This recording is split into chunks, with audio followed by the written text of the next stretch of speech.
भारत के टेस्ट इतिहास की सबसे बड़ी जीत अर्जित हो चुकी है भैया। शुभमन गिल द कैप्टन के अंडर ये वाला मुकाबला भारत ने एक इनिंग्स और 300 रन से जीता है। बिलीव इट और नॉट, जो पहला मैच था इंडिया अफगानिस्तान, वो भी भारत की टॉप 3 सबसे बड़ी वो जो सक्सेसेस थी, विक्ट्रीज थी, उसमें से एक था।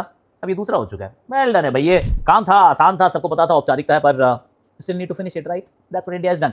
3 दिन में रफा दफा अफगानिस्तान की चुनौती। एनीवे, भारतीय टीम ने यही करना था, वो कर दिया। 3 दिन इज ऑल इट टुक।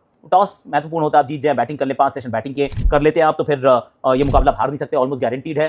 फिर एक पहली पारी में जल्दी आउट करना, फॉलो ऑन एनफोर्स करना, और उसके बाद फटाफट मुकाबला समाप्त कर देना। आई मीन चाहे फॉर्मेलिटी क्यों ना हो, करनी पड़ती है। वो जो डोमिनेशन है वो असर्ट करनी पड़ती है। अगर आपका वर्चस्व है तो वो जताना पड़ता है, एस्टैब्लिश एक बार फिर करना पड़ता है। वही काम किया है। इसमें जो I mean let's go broad strokes, किस किस खिलाड़ी के ऊपर ज्यादा दबाव था?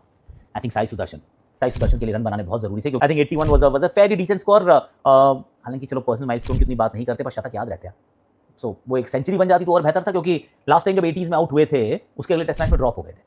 That's the reality. West Indies के सामने उन्हें दिल्ली में बनाए थे सेकंड इनिंग्स, और जो सेकंड मैच हुआ उसके बाद वो कोलकाता था, ही वाज ड्रॉप्ड। वहां पे तो वॉशिंगटन पे खेले थे, तो उस दृष्टिकोण से देखता हूं तो I think important runs should have scored a century. Honestly एक टेस्ट शतक हो जाता है तो थोड़ा सा आपको ज्यादा लंबा रोक मिलता है, उनके लिए इंपॉर्टेंट था। इंपॉर्टेंट मुकाबला ऑफकोर्स ये था मानव सुथार के लिए, क्योंकि बार बार इतने मौके नहीं मिलते हैं। जाडेजा और अक्षर ना हो 2010 के बाद, without Jadeja, without Ashwin, India actually walked into a test match. उसमें एक नए गेंदबाज को आप लाए हैं, और मैच से पहले गौतम ने कहा था कि हम वो फोर्थ स्पिनर ढूंढ रहे हैं, अक्षर Jadeja will walk back into the team. That was the kind of feeling you got. पर पहले मैच में आप प्लेयर ऑफ द मैच बन जाए, तो फिर आप कहते हैं कि यू हैव नाउ सडनली, मतलब जो आपका ऑडिशन था वो ऑडिशन में ही पिक्चर सुपर हिट हो गई है। वो फ्राइडे को रिलीज हुई और संडे तक का कलेक्शन जो है वो सीधा 300 करोड़ पे जा चुका है। I mean this was the Dhurandhar kind of start. तो वो काम उन्होंने कर दिया।